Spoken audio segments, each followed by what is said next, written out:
What was your most memorable experience while you were president of the ASDS?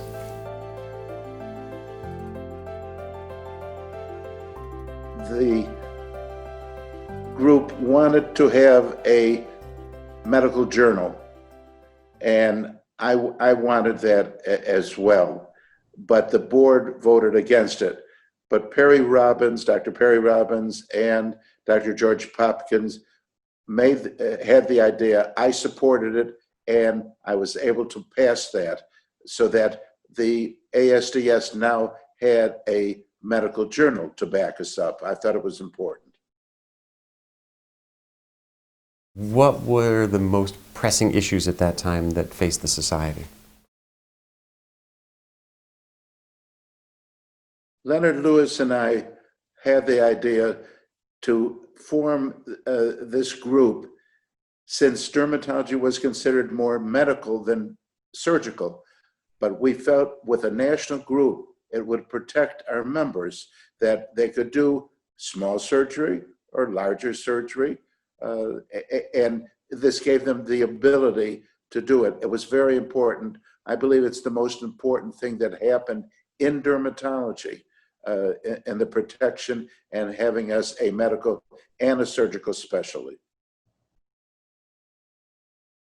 What were the most significant innovations that were going on within the dermatologic surgery? Surgery was just beginning. Hair transplant surgery had just stepped in, Mohs surgery, and the fact that we were able to get, we made all dermatologists eligible, board certified and board eligible dermatologists could become members. I made phone calls all around the country. I wanted it national like that. And then the other important thing was getting approval from the Academy of Dermatology. I spoke with them and I said, we're not a splitter group. We're lumping everybody together because this is for all dermatology, for all members, to enable them to practice properly. And in your career, do you have a most memorable patient that you can think of? I had a fellow physician who came from the Dominican Republic for a skin problem. When I saw him, he had large hair transplant grafts in the middle of his forehead and like a 2-inch vacancy behind it. It looked terrible. I didn't want to say anything. I treated his skin. And then I said to him, are you happy with your hair transplants? He said, no. I said, I'm glad you said that. I then punched them out. They were big ones. I punched them out, sutured up the areas, used those grafts into his thinning scalp and completed it, and then lightly dermabrated the areas so that his forehead cleared up. You couldn't see a thing, and he looked terrific. And to this day, I've seen him, and he looked terrific. This was important because he really looked badly. If you look back on your career, would there be anything that you would change?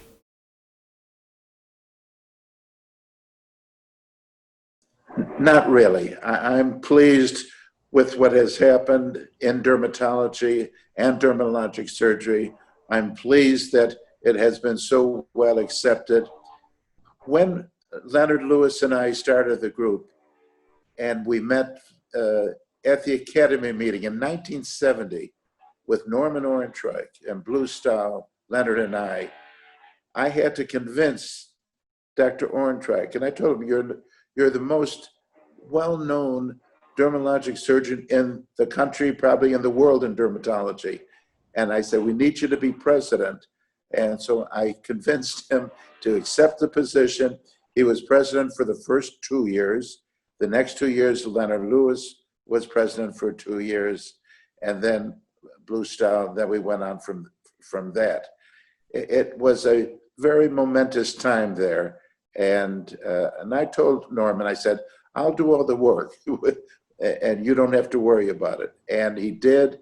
He was a tremendous person. He passed away recently, unfortunately. And what advice would you give today's young dermatologic surgeons?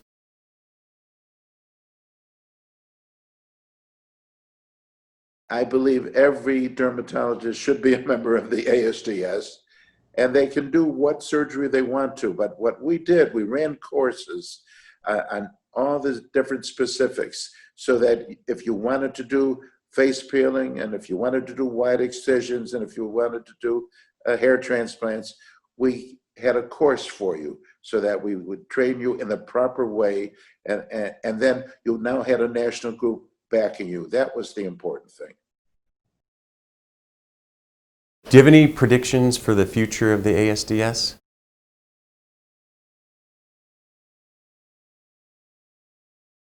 I think it's not only the future of dermatology, but the future of medicine.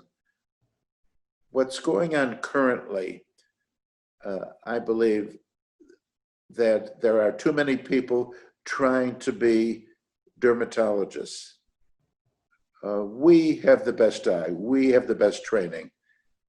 Physician's assistants are wonderful at helping you and being directed. Same with nurse practitioners. But now we're seeing treatments being given in the pharmacy by the pharmacist. Treatments given not even by medical aides, but just an assistant like that. I think it weakens medicine badly, and it weakens dermatology. I think we have to continue.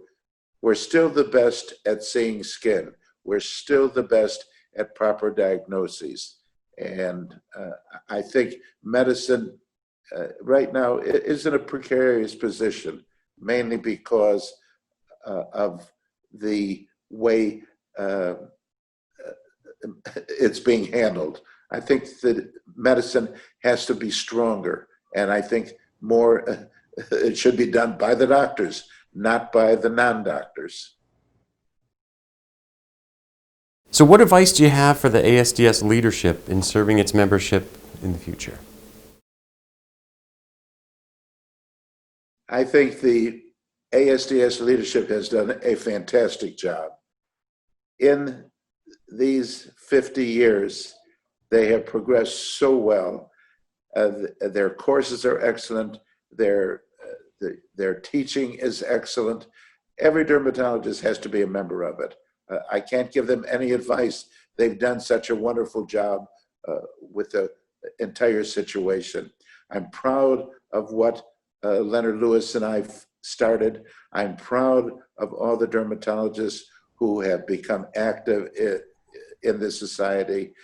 I can't really give them any advice. I think they've done a marvelous job, and I think it's a fantastic situation. At the 25th year, the meeting was held in Hilton Head, South Carolina. It's hard for anyone to realize what we did in there, just like here. This is the booklet of 1974 that listed the members. We started with 28 dermatologists, many of which are no longer living, but many of which are still active.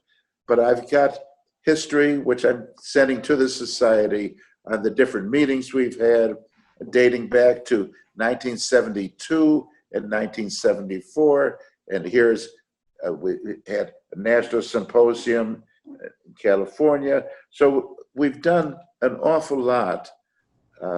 And it's now 50 years. Hard to believe.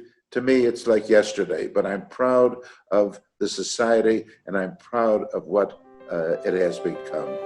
Thank you.